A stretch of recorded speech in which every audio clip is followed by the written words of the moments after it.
Assalamualaikum warahmatullahi wabarakatuh. Sahabat Cantika Story, jangan lupa untuk mengucapkan sholawat kepada baginda Nabi Muhammad Shallallahu Alaihi Wasallam. Semoga kita semua mendapat syafaatnya di hari akhir nanti. Sebelum kita mulai, jangan lupa tekan tombol subscribe. Karena di channel ini kita akan selalu hadirkan kisah-kisah penuh haru dan hikmah yang bisa jadi cermin untuk hidup kita. Pernahkah kalian mendengar kisah nyata seorang wanita sederhana yang justru menemukan cinta dan takdirnya di dapur restoran Timur Tengah? Simak kisah ini sampai akhir. Karena mungkin, sebagian dari kita pernah merasa seasing Alia di negeri orang. Namanya Alia, seorang gadis muda yang berasal dari desa Kemiren, Banyuwangi. Ia anak kedua dari 4 bersaudara. Ayahnya sudah meninggal sejak ia masih SMP. Dan sejak itu ibunya membuka warung kecil di depan rumah untuk menyambung hidup. Alia lulus dari sekolah kejuruan tata boga dengan nilai yang cukup baik. Namun di desanya, ijazah saja tidak cukup untuk mengubah nasib. Satu-satunya jalan yang bisa ditempuhnya adalah menjadi pekerja migran. Maka dengan hati penuh doa dan restu sang ibu, Alia berangkat ke Arab Saudi. Ia tak tahu banyak tentang negara itu, selain bahwa negeri itu adalah tempat Ka'bah berada, dan tempat kerja yang menjanjikan upah lebih tinggi. Alia ditempatkan di Riyadh. Bukan sebagai pembantu rumah tangga seperti kebanyakan TKW lainnya, melainkan sebagai pelayan restoran. Restoran tempatnya bekerja bernama Qasr Al-Kabuli, rumah makan khas Yaman yang dikenal dengan nasi kebulinya yang wangi dan kuat akan rasa rempah. Restoran itu besar, bergaya tradisional dengan lampu gantung dari logam tembaga dan dinding batu bata. Ia berada di kawasan elit, dekat kantor pemerintahan. Mayoritas pelanggannya adalah keluarga Arab kelas atas dan pegawai negeri. Disinilah Alia pertama kali bertemu dengan majikannya, seorang pria muda bernama Fahd Al-Badri. Usianya mungkin sekitar 30 tahun. Wajahnya bersih, berjanggut tipis rapi, matanya tajam tapi kalem, dan cara bicaranya selalu pendek dan tenang. "Ismi Fahd," katanya saat pertama kali memperkenalkan diri. "Kamu kerja jam 10 pagi sampai jam 10 malam. 2 hari libur sebulan. Ada masalah? Bilang ke saya." "Fahimt." Alia hanya mengangguk pelan. Ia mencoba tersenyum, tapi tidak dibalas. Hari-hari awal bekerja begitu menegangkan. Ia harus membiasakan diri dengan ritme restoran yang cepat, melayani tamu Arab yang bicara dengan nada tinggi, dan mencatat pesanan dengan bahasa Arab campur Inggris yang masih terbata-bata. Tapi Alia tidak mengeluh. Namun, sesuatu mulai terasa aneh. Pada malam keempat, saat restoran mulai sepi dan waktu istirahat tiba, lampu dapur tiba-tiba padam. Alia yang sedang mencuci piring, terkejut dan langsung keluar ruangan. Tapi ketika hendak membuka pintu belakang, ternyata terkunci dari luar. "Halo? Siapa di sana?" serunya panik. Ia mencoba menekan gagang pintu dengan keras. Tiba-tiba, terdengar suara dari balik pintu. "Kamu harus hati-hati. Ada orang yang tidak senang kamu di sini." Alia membeku. Itu suara laki-laki. Dan ia mengenali suara itu. Suara majikannya, Fahd. Sebelum Alia sempat bertanya, pintu terbuka dan Fahd berdiri di sana. Ia tak menatap Alia langsung, tapi berkata pelan, "Lain kali, jangan sendirian di dapur malam-malam. Ada orang yang ingin kamu pergi dari restoran ini." Setelah berkata begitu, Fahd pergi meninggalkan Alia yang berdiri terpaku dengan hati yang mulai dipenuhi pertanyaan. Siapa yang tidak suka dirinya di restoran itu? Dan kenapa Fahd tahu? Sejak malam itu, ada rasa waspada yang tumbuh dalam hati Alia. Ia mulai sadar bahwa tempat ini menyimpan sesuatu. Bukan hanya aroma rempah dan wangi nasi kebuli, tapi juga aroma rahasia yang belum terungkap. Sejak malam itu, Alia menjadi lebih waspada. Ia mulai memperhatikan hal-hal kecil yang sebelumnya ia anggap sepele. Seperti bagaimana seorang pelayan senior bernama Zubaidah selalu melihatnya dengan pandangan mencurigakan, atau bagaimana makanan yang sudah ia susun rapi di atas nampan tiba-tiba tumpah, padahal tak seorang pun lewat. Namun Alia memilih diam. Ia tidak ingin menyusahkan siapapun. Baginya, cukup bertahan dan terus bekerja. Toh, Niatnya datang ke Riyadh bukan untuk mencari masalah, tapi untuk mencari nafkah dan mengirim uang pulang. Satu-satunya yang membuatnya tenang adalah dapur. Ia suka membantu tukang masak meracik nasi kebuli. Bau kapulaga, jintan, dan daging kambing rebus memberi ketenangan tersendiri. Mungkin karena ia teringat ibunya yang sering memasak di dapur rumah dengan cara yang tak jauh berbeda. Suatu siang, saat restoran sangat ramai, Fahd tiba-tiba masuk ke dapur. Wajahnya terlihat serius. Matanya langsung menatap Alia. "Kamu yang masak daging kebuli siang ini?" tanyanya. Alia gugup. "Iya, saya bantu si Ustadz Farid tadi pagi." Fahd mengangguk pelan. Ia mencicipi sedikit dari nampan besar di depan mereka, lalu berkata tanpa ekspresi, "Enak." Alia kaget. Ini pertama kalinya Fahd memberi pujian, meski singkat. Beberapa menit kemudian, saat Alia mengantar makanan ke meja pelanggan, ia mendengar bisik-bisik dari dua wanita tua berpakaian hitam yang duduk di sudut ruangan. Salah satunya berkata dalam bahasa Arab, "Itulah gadis Indonesia itu. Bukan dari keluarga, tapi dia bisa membuat Fahd menoleh." Astagfirullah. Alia pura-pura tidak mendengar. Tapi dadanya bergemuruh. Ia makin sadar, kehadirannya tidak diinginkan. Tapi, oleh siapa sebenarnya? Malam harinya, saat ia sedang mengepel lantai restoran, Fahd kembali muncul. Tapi kali ini, tidak sendiri. Di belakangnya, seorang wanita tua berjubah panjang hitam, lengkap dengan cadar, berjalan pelan namun angkuh. Fahd menoleh ke Alia. "Ini bibi saya, Ibu Maryam. Dia pemilik separuh saham restoran ini." Alia buru-buru menunduk hormat. Tapi si wanita tua hanya menatapnya dingin, lalu berkata dengan suara serak, "Jangan terlalu sering muncul di depan tamu. Perempuan sepertimu harus tahu tempat." Alia menggigit bibirnya. Ia tak menjawab, hanya mengangguk dan mundur perlahan. Setelah mereka pergi, Fahd sempat kembali dan mendekati Alia. Dengan suara pelan, ia berkata, "Jangan ambil hati. Dia memang seperti itu ke semua orang." Alia menatap wajah Fahd. Ada keteduhan yang tak ia sangka bisa muncul dari pria pendiam seperti dia. Tapi juga ada sesuatu yang tersembunyi. Seolah Fahd tahu lebih banyak tentang apa yang terjadi, tapi memilih tidak berkata jujur. Malam itu, Alia tak bisa tidur. Di kamar kecil yang ia sewa bersama dua pekerja migran lainnya, ia termenung menatap langit-langit. "Kenapa semua ini terasa asing tapi juga penuh isyarat?" gumamnya dalam hati.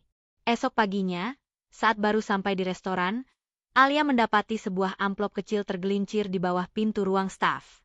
Ia memungutnya dengan hati-hati, lalu membukanya. Isinya hanya satu kalimat, ditulis dengan huruf Arab yang jelas. "Pergi sebelum kamu diusir." Tangan Alia bergetar. Hatinya mencelos. Tapi saat ia hendak memanggil Fahd, ia urungkan. Ia tahu, ada yang sedang bermain dalam diam. Dan ia belum tahu siapa kawan, siapa lawan. Alia menyimpan surat ancaman itu di dalam dompet kecilnya. Meski rasa takut masih membayangi, ia memutuskan untuk tetap datang bekerja. Ia mencoba berlagak seperti biasa, melayani tamu dengan senyum, membersihkan meja, dan mencatat pesanan dengan cepat. Tapi dalam hatinya, ia terus bertanya, siapa yang menginginkan dirinya pergi? Hari itu, Fahd tampak sibuk. Ia bolak-balik ke dapur, mengecek kualitas makanan, bahkan membantu menyusun ulang jadwal kerja para staf. Tapi entah mengapa, beberapa kali mata mereka saling bertemu secara tidak sengaja. Dan setiap kali itu terjadi, Alia buru-buru mengalihkan pandangan. Menjelang sore, restoran mulai sepi. Alia mengambil waktu istirahat di pojok dapur sambil menyeduh teh panas. Saat itulah Fahd datang mendekat. Ia berdiri di hadapannya, tak membawa ponsel atau buku catatan seperti biasanya. "Aku tahu kamu dapat surat itu," katanya pelan. Alia terdiam. Tangan yang memegang cangkir teh terasa lemas. "Jangan khawatir. Aku akan cari tahu siapa yang melakukannya," lanjut Fahd. Alia akhirnya memberanikan diri bertanya, "Kenapa mereka tidak suka saya?" Apa saya pernah salah? Fahd menghela napas panjang. Ia menatap cangkir teh Alia sebelum menjawab. Karena kamu beda. Karena kamu diperhatikan. Di tempat seperti ini, perhatian bisa jadi kutukan. Alia tak mengerti sepenuhnya. Tapi hatinya merasakan, ada hal yang lebih dari sekadar pekerjaan yang sedang bergulir. Beberapa hari kemudian, kejadian yang membuat jantung Alia hampir berhenti terjadi. Saat ia sedang membersihkan tumpahan sup di lantai dekat dapur, seorang staf pria Arab berjalan cepat sambil membawa panci panas. Ia terpeleset dan panci itu nyaris tumpah ke kepala Alia. Namun dalam sepersekian detik, sebuah tangan menarik tubuh Alia ke belakang. Alia terjatuh ke lantai, tapi terhindar dari siraman sup panas. Saat ia membuka mata, Fahd duduk di sampingnya, wajahnya tegang. "Kamu tidak apa-apa?" tanyanya sambil meraih bahu Alia. Alia mengangguk pelan, tapi air matanya menetes tanpa ia sadari. "Ini sudah kelewatan," gumam Fahd. Ia berdiri, lalu menatap seluruh staf dengan tatapan tajam. "Mulai hari ini, siapapun yang mengganggu Alia akan saya keluarkan tanpa peringatan." Suasana dapur sunyi. Tak ada yang berani bicara. Malam itu, Alia duduk lama di beranda kontrakan. Ia memandangi langit Riyadh yang terang oleh lampu kota. Pikirannya penuh. Tak pernah ia bayangkan, seorang majikan seperti Fahd akan membelanya di depan umum. Tak pernah ia sangka, perhatian itu benar-benar nyata. Dan yang lebih membingungkan lagi, kenapa hatinya mulai berdebar setiap kali pria itu berdiri terlalu dekat? Hubungan Alia dan Fahd perlahan berubah. Tak lagi sebatas pelayan dan majikan. Mereka mulai saling berbicara lebih banyak. Tidak selalu tentang pekerjaan, tetapi tentang hal-hal kecil yang tak pernah Alia sangka akan menjadi jembatan rasa. "Apa makanan khas Indonesia yang paling kamu suka?" tanya Fahd suatu siang saat mereka duduk di belakang restoran, menunggu pesanan catering selesai. Alia tersenyum. "Rawon. Sup daging berwarna hitam. Rasanya kuat seperti nasi kebuli, tapi rempahnya beda." Fahd mengangguk. "Buatkan aku suatu hari, ya?" Alia terkejut. "Saya? Masak untuk Tuan Fahd?" Fahd menoleh padanya, tersenyum tipis. "Namaku Fahd. Tidak usah pakai, Tuan. Dan ya, aku ingin kamu yang buat." Hari itu, udara Riyadh terasa lebih hangat dari biasanya. Tapi bukan karena matahari, melainkan karena percakapan sederhana itu yang membuat hati Alia mulai terbuka. Namun ketenangan itu tidak lama. Di balik kedekatan yang tumbuh, tekanan dari luar makin terasa. Beberapa staf mulai menjaga jarak. Ibu Maryam, Bibi Fahd, semakin sering muncul di restoran dan melayangkan pandangan tajam ke arah Alia setiap kali bertemu. Suatu malam, Fahd duduk sendiri di ruang kecil belakang dapur. Alia hendak pulang, tapi melihat pintu ruangan terbuka, dan langkah kakinya pelan menghampiri. Ia melihat Fahd menatap selembar surat, wajahnya muram. "Kamu kenapa?" tanya Alia hati-hati. Fahd terkejut sejenak, lalu menyimpan surat itu ke dalam map coklat. "Tidak apa-apa," jawabnya pendek. Alia menatapnya dalam diam. Tapi sebelum ia berpaling, Fahd berkata, "Bibi ingin aku menikah bulan depan. Dengan pilihan keluarga." Alia tak menjawab. Tapi perasaannya seperti dijatuhkan dari ketinggian. "Apakah kamu akan menuruti permintaan itu?" tanyanya lirih. Fahd mengangkat pandangannya. "Kalau kamu jadi aku, kamu akan menuruti." Alia tak bisa menjawab. Ia hanya menunduk dan berkata pelan, "Saya cuma pelayan. Saya tidak bisa beri pendapat." Fahd bangkit berdiri. Ia berjalan mendekat, dan hanya berjarak 1 langkah dari Alia. "Kamu bukan cuma pelayan, Alia. Kamu yang membuat masakan di restoran ini kembali punya rasa. Dan kamu juga yang membuat hidupku mulai terasa hidup." Hening menyelimuti ruangan itu. Alia hanya bisa menahan napas. Kata-kata itu menggema di hatinya, namun terlalu indah untuk ia percaya sepenuhnya. Keesokan harinya, Alia memutuskan untuk membuat rawon seperti yang pernah diminta Fahd. Ia harus mencari bahan-bahan dari toko Asia yang ada di pusat kota Riyadh, dengan izin Fahd dan sedikit bantuan sopir restoran. Ia memasak diam-diam di dapur malam hari setelah restoran tutup. Saat Fahd datang untuk mencicipi, Alia menunggu di balik pintu. Fahd mengangkat sendok, mencium aroma sup berwarna hitam itu, lalu mencicipinya. Ia tersenyum. Ini kuat, pekat, seperti kamu. Alia menahan senyum malu. Tapi sebelum Fahd sempat bicara lebih lanjut, pintu dapur terbuka keras. Ibu Maryam masuk dengan beberapa pria tua berpakaian resmi. Salah satu dari mereka langsung menunjuk Alia. Dia yang menyebabkan kehebohan. Perempuan rendahan yang tidak tahu tempat. Fahd, kamu harus memecatnya sebelum semuanya jadi skandal. Fahd berdiri di depan Alia. Wajahnya dingin, tapi matanya menyala. Kalau aku harus memilih antara warisan restoran ini atau dia, maka aku memilih dia. Kata-kata Fahd menggantung di udara, mengiris keheningan yang tiba-tiba mencekam. Para pria tua yang berdiri di belakang Ibu Maryam saling berpandangan. Sementara wanita tua itu menatap Fahd dengan mata terbelalak, seolah tak percaya pada ucapan keponakannya sendiri. Apa yang kamu katakan barusan? Suaranya bergetar, namun bukan karena lemah, melainkan karena amarah yang ditahan. Aku akan memilih Alia, ulang Fahd, kali ini lebih pelan tapi penuh tekad. Kalau menjaga restoran ini artinya harus kehilangan seseorang yang Allah hadirkan untuk mengubah hidupku, maka aku siap kehilangan semua ini. Alia berdiri terpaku di balik punggung Fahd. Napasnya tak beraturan. Kakinya terasa lemas. Ia belum bisa mempercayai sepenuhnya apa yang ia dengar. Ibu Maryam melangkah maju, lalu menunjuk wajah Fahd. Kamu anak durhaka. Lupa darah siapa yang mengalir di tubuhmu? Kamu melemparkan kehormatan keluarga hanya karena perempuan dari luar. Fahd menatapnya, tidak gentar sedikit pun. Aku tidak lupa darah siapa yang mengalir. Tapi aku juga tahu bahwa darah itu tidak pernah mengajarkan untuk memandang manusia dari mana asalnya. Bukankah yang membuat seseorang mulia adalah takwanya, bukan keluarganya? Salah satu pria tua di samping Ibu Maryam akhirnya angkat bicara. Anak muda, kami tak bisa mencegah pilihanmu. Tapi ingat, konsekuensinya besar. Restoran ini bukan lagi milikmu sepenuhnya. Fahd menunduk sejenak, lalu menjawab tenang, aku terima. Setelah itu, para tamu pergi satu persatu. Ibu Maryam adalah yang terakhir keluar. Sebelum menutup pintu, ia sempat menatap Alia dengan dingin. Kamu telah membuat cucuku berpaling. Jangan pikir kau menang.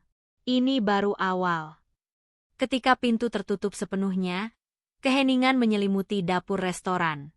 Fahd masih berdiri di tempatnya, matanya menatap pintu yang kini telah kosong. Alia mendekat perlahan, dengan suara nyaris berbisik. Kenapa kamu lakukan itu demi saya? Fahd menoleh, menatap wajah Alia dengan sorot mata yang lembut namun penuh keyakinan. Alia, selama ini aku hidup dalam aturan keluarga. Restoran ini, nasibku, semuanya sudah ditentukan sejak kecil. Tapi kamu datang, dan semua berubah. Aku mulai melihat hidup sebagai sesuatu yang bisa aku pilih sendiri. Dan dari semua rasa yang pernah aku cicipi, rasa kehadiranmu yang paling melekat. Alia tak mampu berkata apa-apa. Matanya basah. Ia merasa kecil, tak pantas, dan terlalu sederhana untuk menerima perasaan sebesar itu. Tapi saat Fahd mengulurkan tangan dan menggenggam jemarinya, semua keraguan itu larut. Kalau kamu izinkan, lanjut Fahd, aku ingin melamarmu. Bukan sebagai pelayan restoranku, tapi sebagai perempuan yang membuat hatiku pulang. Alia menunduk. Air matanya jatuh, tapi bukan karena sedih. Ia hanya mengangguk, pelan namun pasti. Dan malam itu, untuk pertama kalinya, restoran Qasr Al-Kabuli menutup lebih awal tanpa pengumuman. Bukan karena krisis, bukan karena kehilangan saham, tapi karena pemiliknya baru saja menemukan rempah paling berharga dalam hidupnya, yakni cinta yang datang dari ketulusan. 2 pekan berlalu sejak malam pengakuan itu.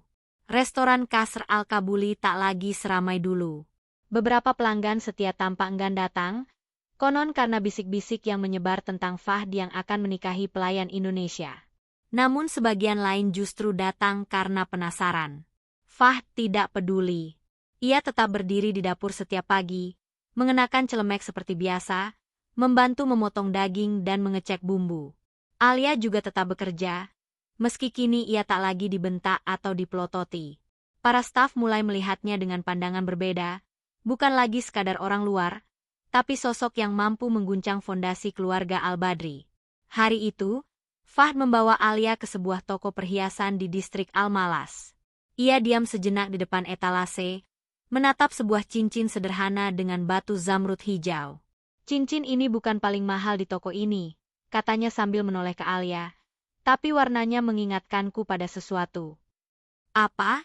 Tanya Alia pelan. Pada matamu waktu pertama kali kamu hampir menangis karena dibilang rendahan. Tapi kamu menahannya. Aku tahu saat itu, kamu bukan orang biasa. Alia tersenyum. Dalam diam, ia tahu hatinya sudah mantap. Cinta yang ia rasakan bukan sekadar syukur karena diselamatkan, tapi rasa hormat dan kagum yang tumbuh pelan-pelan hingga memenuhi dada. Prosesi akad nikah mereka berlangsung di rumah kecil Fahd yang jauh dari pusat kota. Tanpa pesta mewah, tanpa tamu ratusan. Hanya dihadiri oleh beberapa kerabat dekat yang bersedia datang dan 2 sahabat lama Fahd yang menjadi saksi. Saat tangan Fahd menggenggam tangan wali Alia yang datang dari Indonesia, suara ijab kabul menggema di ruang sempit itu. Alia tak mampu menahan tangis. Doa-doanya selama ini, yang ia bisikan setiap malam dalam sujud panjang, kini dijawab Allah dengan cara yang tak pernah ia sangka. Selepas akad, Fahd mendekatinya. Ia menatap Alia dalam-dalam dan berkata, "Mulai hari ini, kamu tidak lagi berdiri di belakangku di dapur restoran. Kamu berdiri di sisiku, sebagai istriku." Alia tersenyum, matanya masih basah. "Tapi bolehkah aku tetap masak nasi kebuli sesekali? Aku rindu dapur." Fahd tertawa pelan. "Boleh. Tapi kali ini, kita masak sebagai suami istri." Malam itu, mereka duduk berdua di halaman kecil rumah Fahd, memandang bintang Riyadh yang bertabur. Tak ada musik pesta. Hanya suara angin dan rasa syukur yang memenuhi hati mereka. Fahd menggenggam tangan Alia erat. "Kamu tahu," bisiknya, "aku tidak kehilangan apapun saat memilihmu. Justru aku menemukan segalanya." 3 bulan setelah pernikahan mereka, restoran Kasr Al-Kabuli perlahan kembali ramai. Tapi bukan karena iklan atau diskon, melainkan karena sebuah kabar yang beredar cepat. Restoran itu kini dikelola oleh pasangan suami istri yang dikenal ramah, hangat, dan penuh keberkahan. Alia tak lagi hanya pelayan. Ia duduk di balik meja kasir, kadang membantu meracik rempah, kadang menulis menu harian. Tapi yang paling ia sukai adalah ketika pelanggan memintanya menyajikan sendiri nasi kebuli buatan tangannya. Fahd, di sisi lain, tampak lebih hidup. Wajahnya tak lagi tegang dan beku seperti dahulu. Ia sering tertawa, berbincang dengan pelanggan, bahkan menyapa anak-anak yang datang bersama keluarga mereka. Namun hari itu, sebuah kejutan datang. Seorang pria tua berwajah tenang, berjanggut putih dan bersorban bersih masuk ke restoran. Ia berjalan langsung ke meja Fahd dan Alia. Para staf terdiam. Rupanya itu adalah Paman Salman, kakak dari ayah Fahd, pemegang warisan terbesar keluarga Al-Badri. Semua mata tertuju padanya. Tapi pria itu hanya duduk tenang, lalu berkata pada Fahd, "Aku ingin makan nasi kebuli yang katanya dibuat oleh istrimu." Fahd tersenyum, menoleh pada Alia. Tanpa berkata banyak, Alia segera ke dapur. Tangannya gemetar sedikit, bukan karena takut, tapi karena ingin memberi kesan terbaik. Tak lama, sepiring nasi kebuli hangat disajikan. Wangi kayu manis, kapulaga, dan kaldu daging memenuhi udara. Paman Salman mencicipi perlahan. Ia mengunyah dengan tenang, menutup mata sejenak. "Enak," katanya pendek. Semua orang menahan napas. Tapi kalimat selanjutnya membuat mereka lega. "Ini, Rasa yang membuatku teringat pada masa muda kami di rumah nenek. Lembut, jujur, dan penuh niat baik. Ia menatap Alia. Kamu bukan perempuan biasa. Aku bisa melihatnya dari cara kamu memasak. Dan dari cara keponakanku menatapmu. Alia tersenyum penuh hormat. Ia tak tahu harus berkata apa. Paman Salman berdiri dan memanggil seluruh staf. Dengar semua. Siapapun yang masih menganggap pernikahan ini sebagai aib, sebaiknya keluar dari restoran ini. Karena mulai hari ini, aku menyerahkan seluruh sahamku kepada Fahd dan istrinya. Biarlah rumah makan ini menjadi rumah bagi cinta dan keberkahan, bukan ego dan garis keturunan. Suasana restoran hening, lalu terdengar tepuk tangan pelan dari salah satu pelanggan. Lalu disusul senyuman dari para staf. Malam harinya, Fahd dan Alia duduk kembali di bangku panjang di depan restoran mereka. Lampu temaram menggantung di langit-langit, dan suara adzan Isya terdengar dari masjid kecil di ujung jalan. Alia bersandar di bahu Fahd. Kamu tahu? Bisiknya pelan. Apa? Tanya Fahd lembut. Aku datang ke negeri ini hanya untuk mencari pekerjaan. Tapi Allah memberiku rumah, keluarga, dan cinta. Fahd mengecup ubun-ubun istrinya. Dan aku hanya ingin menjual nasi kebuli.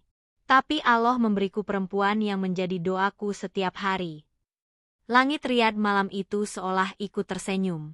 Bintang-bintang seperti berkedip pelan, seakan menjadi saksi bahwa cinta, bila ditanam dengan tulus, bisa tumbuh bahkan di tanah yang gersang.